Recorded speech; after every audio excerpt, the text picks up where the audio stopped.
বাংলাদেশের free fire কমিউনিটির সবথেকে বড় ইউটিউবার হচ্ছে মিস্টার ট্রিপোলার। তার চ্যানেলে আপলোড করা প্রথম ভিডিওটা আমরা আজকে দেখব। তার আপলোড করা প্রথম ভিডিওটা দেখার পাশাপাশি তার চ্যানেল সম্পর্কে আমরা একটা ধারণা দেব এবং বাংলাদেশের কোন জেলায় সে বসবাস করে সেই বিষয়েও তোমাদেরকে জানাবো। রেসবি ভাইয়ের প্রথম ভিডিওটা দেখার আগে তার চ্যানেল সম্পর্কে চলো আগে কিছু জেনে নেওয়া যাক। তো তার চ্যানেলে বর্তমানে 6.17 মিলিয়ন সাবস্ক্রাইবার রয়েছে এবং 2.2K ভিডিওস রয়েছে।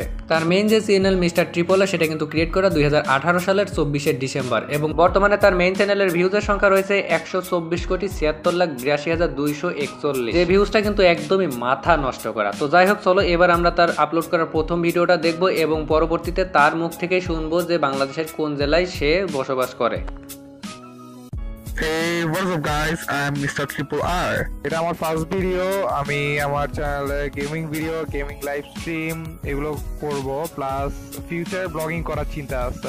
বর্তমানে ব্যাকগ্রাউন্ডে যে গেম প্লেটা দেখতে পাচ্ছ এটাই কিন্তু মিস্টার ট্রিপোলারের প্রথম আপলোড করা ভিডিও। এটা একটা মন্টেজ টাইপের ভিডিও ছিল এবং সর্বপ্রথম কিন্তু সে বলেই দিল যে এটা তার প্রথম ভিডিও। তার আপলোড করা এই প্রথম ভিডিওটা কিন্তু 3 মিনিট 17 সেকেন্ডে ছিল এবং এই ভিডিওতে বর্তমান ভিউজ আছে 1.4 মিলিয়ন, অর্থাৎ 14 লাখের মতো। সে তার আপলোড করা প্রথম ভিডিওতে দেখো ইন্ট্রো দেশে মিস্টার ট্রিপোলার নামে কিন্তু ইন্ট্রো দেশে। তো মিস্টার ট্রিপোলার নাম কেন করা হয়েছে অনেকেরই কিন্তু এই ধরনের প্রশ্ন আছে, অনেকেই জানো আবার অনেকেই জানো না। মিস্টার ট্রিপোলার নামকরণ করার কারণ হচ্ছে তার নাম কিন্তু রেজাউর রহমান রিজভি, তিনটা নামে কিন্তু আর আছে, যার কারণে সে আর আর আর অর্থাৎ ট্রিপোলার নাম দিয়েছে। প্রথমে যে সে মন্টেজ জাতীয় যে ভিডিওটা দিয়েছিল সেই ভিডিওটা কিন্তু আগে থেকেই রেকর্ডিং করে রাখছিল, তারপরে কিন্তু সে চ্যানেলটা ক্রিয়েট করে চ্যানেলটা ক্রিয়েট করার পরে চ্যানেলে কিন্তু ভিডিও আপলোড করে। আর সেই সময় যে তোমরা ফ্রি ফায়ারের যে ব্যাকগ্রাউন্ডটা দেখতে পাচ্ছ সেটা কিন্তু একদম শীতকালের মতো একটা ইফেক্ট চলতেছে, হয়তো বা শীতকাল ছিল তখন। ডিসেম্বরের শেষের দিকে যেহেতু তার চ্যানেলটা ক্রিয়েট করা সেহেতু ওই সময় শীতকালই চলছিল, কারণ ডিসেম্বরের শেষের দিকে কিন্তু শীতকালই পড়ে, যার কারণে কিন্তু গেমের ভিতরে তোমরা একটা শীতকালে অর্থাৎ বরফের একটা আবেশ দেখতে পাচ্ছ।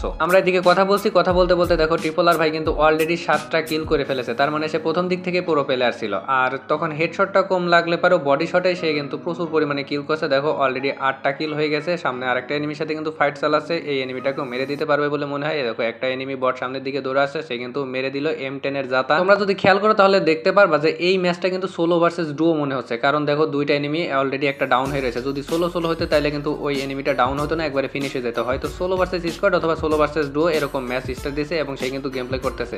আর ল্যান্ডিংটাও যদি তোমরা খেয়াল করো ভিডিও শুরুতেই কিন্তু সে একদম পিকে ল্যান্ডিং করছে। সোলো ভার্সেস ডুও তাও পিকে একদম গেম শুরুর দিক থেকে, তার মানে সে এরকম ধরনের গেম প্লে করতো। তার এই প্রথম ভিডিওটা মন্টেজ জাতীয় হলেও কিন্তু পরবর্তীতে সে বিভিন্ন ধরনের চ্যালেঞ্জিং ভিডিও বানাচ্ছে এবং এখন পর্যন্ত কিন্তু সে চ্যালেঞ্জিং ভিডিও বানিয়েই যাচ্ছে। আর অডিয়েন্সের জন্য কিন্তু প্রতিনিয়ত সে এর ধরনের ভিডিও আপলোড করেই যাচ্ছে। আর প্রতিদিন ভিডিও রেকর্ড করে আপলোড করা যে কতটা কষ্ট, যে কাজ করে সেই জানে। তুমি যদি মিস্টার ট্রিপোলার ভাইয়ের সাবস্ক্রাইবার হয়ে থাকো অবশ্যই কমেন্ট করে জানিও যে মিস্টার ট্রিপোলার ভাইয়ের সাবস্ক্রাইবার কি না। তাছাড়া তার প্রথম ভিডিও উপলক্ষে কিন্তু এই ভিডিওতে একটা লাইক করে দিও। যাই হোক, চলো আমরা দেখে নিই যে সে এই ম্যাচটা বুইয়া করতে পারে কিনা। আর মাত্র দেখো 13টা এনিমি আছে, 13টা না 15টা এনিমি আছে। তো বলতে বলতে কিন্তু আরো একটা এনিমিকে সে ডাউন করে দিল এবং পিকের যে পাথর আছে সেই পাথরের কভারে থেকে কিন্তু সে খুব সুন্দরভাবে ফাইট নিচ্ছে। এই কিলটা করার পর তার কিলের ঝুড়িতে হয়ে গেছে 11টা কিল এন্ড আর মাত্র 13টা এনিমি বেঁচে আছে। কারণ বলতে বলতে দেখো সে অলরেডি এনিমিকে একদম মুড়ি খাওয়ার মতো মেরে চলে যাচ্ছে, দুরুম দারুম। এদিকে আরো একটা এনিমি কিন্তু ডাউন করে ফেলেছে, ডাউন করে সে এখানে ফিনিশ করতে আসছে। আর ওই সময় দেখো গাড়ি নিয়ে এনিমি ঘুরে বেড়াচ্ছে, তার মানে আগে থেকে গাড়ি চালকরা ছিল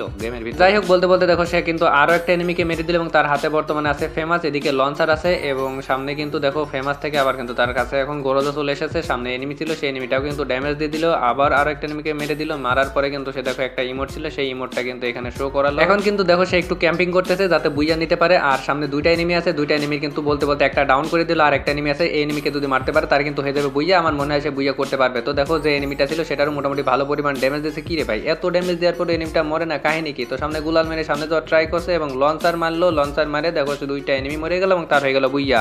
মিস্টার ট্রিপোলার ভাইয়ের এই প্রথম ভিডিওটা তুমি আগে থেকে দেখেছিলে কিনা অবশ্যই কমেন্ট করে জানিও এবং ভিডিওটা ভালো লাগলে অবশ্যই লাইক করে দিও। এবার চলো তার মুখ থেকে জেনে নেওয়া যাক যে বাংলাদেশের কোন জেলায় তার বাড়ি। বাড়ি হচ্ছে গাইবান্ধা এবং আমি থাকি হচ্ছে ঢাকায়। তো তোমরা শুনতে পেলে মিস্টার ট্রিপোলার ভাইয়ের গ্রামের বাড়ি কিন্তু গাইবান্ধা জেলাতে এবং বর্তমানে সে কিন্তু ঢাকাতে বসবাস করে।